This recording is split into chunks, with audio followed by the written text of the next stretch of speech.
In the spring of 2023, I was asked if I might like to accompany good friend Dan to Northern California. Not having ridden since the fall of late 2022, I was more than ready for a little motorcycle adventure.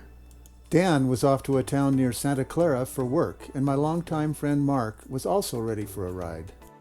Riding up from Portola Valley, Mark would meet up with us in Fort Bragg, California, just a short distance north of beautiful Mendocino on the California coast. For Dan and I, it would be a 3-day trip from Kalispell and Big Fork, respectively. I had mapped out a route, and in general, we loosely followed my plan. Dan, however, had made the journey many times, covering most all of the possible routes.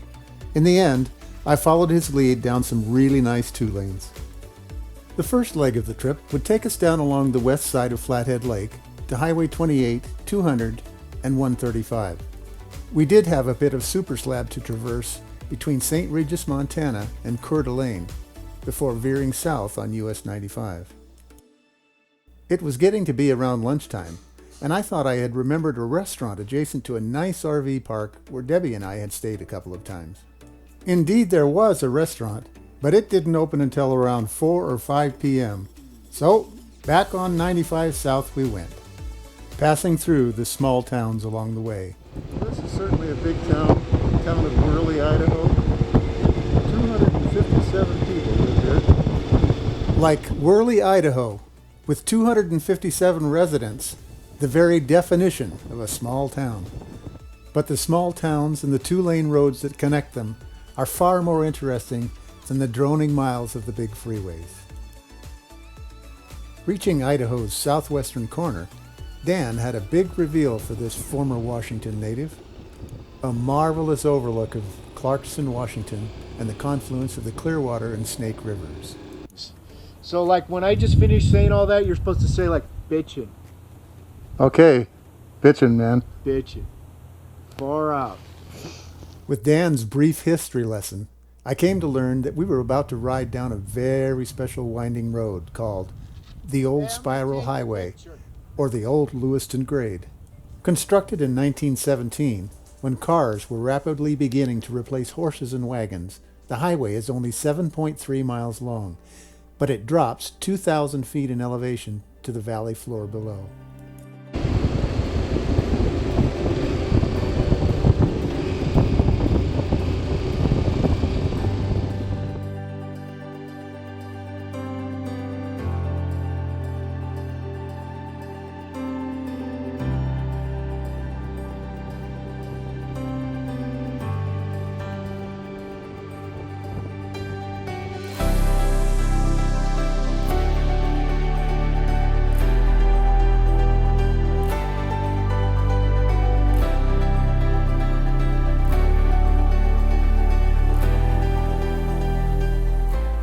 It's a literal fun ride on a motorcycle, but don't get too cocky.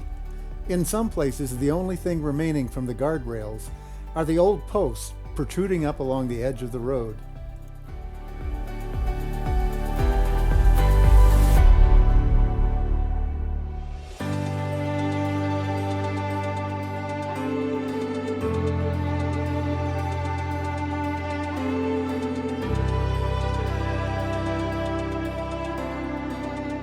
Oh, and while you may be tempted by the spectacular vistas along the route, it's best to either concentrate on your riding or stop to take it all in. This early 20th century marvel of a road brought a smile to my face.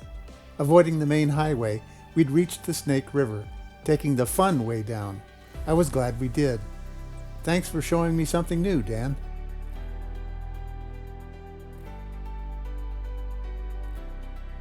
Seeing the Entering Washington sign, the thought suddenly hit me. This would be a 4-state day.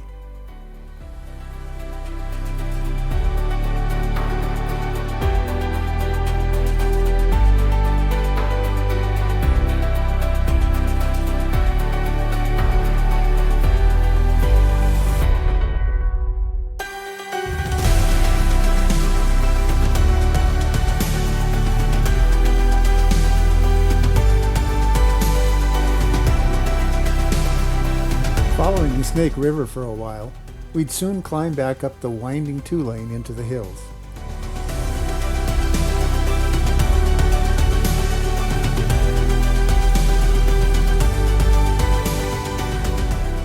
Cresting out atop the wheat-filled plateau.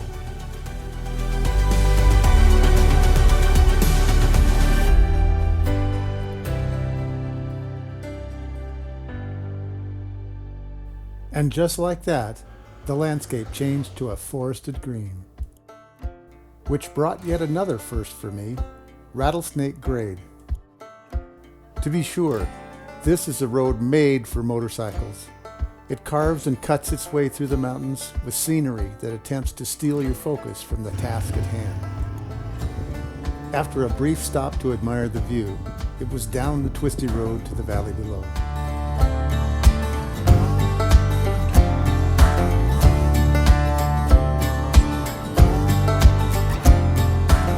There is one lone restaurant along this sparsely traveled road, Boggan's Oasis, but on this day it was closed up tight. Nothing left to do but continue the journey south. Welcome to Oregon. We just crossed over the border. How about that? 4 states in one day.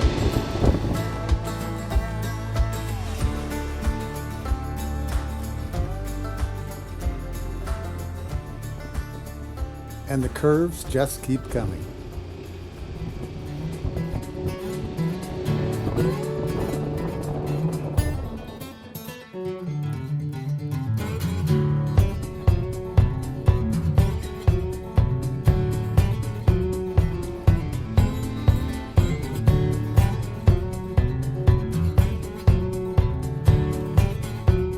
Leveling off to the valleys below, we were getting close to our first night's destination, Joseph, Oregon.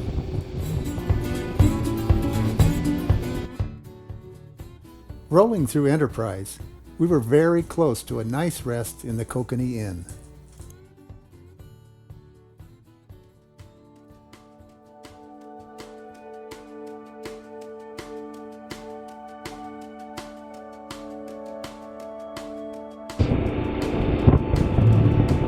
Have finally made it to Joseph. 416 miles on the clock. And we are here. I know I was certainly ready to get off the bike and relax. About 330 miles from Portland, and sometimes referred to as the Little Switzerland of Oregon, the Wallowa Mountains provide a spectacular backdrop to this touristy town. What a cool little town. Lined with businesses, restaurants, and shops, it's a great little getaway destination.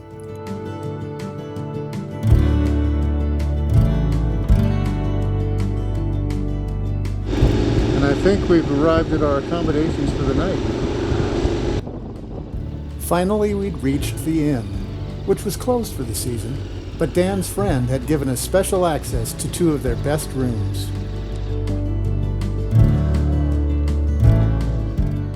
Now it was time to unload the bikes and have a walk into town to find some supper. Joseph is a town known for its bronze foundry. The streets are lined with bronze statues and works.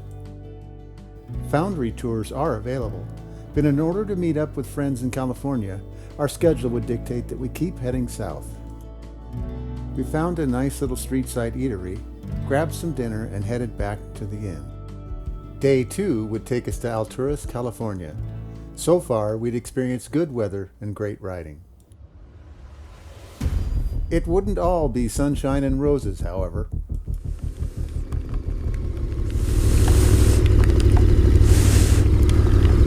Oh, this is fun. We got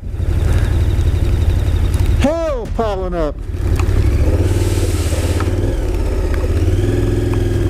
Stay tuned for episode 2.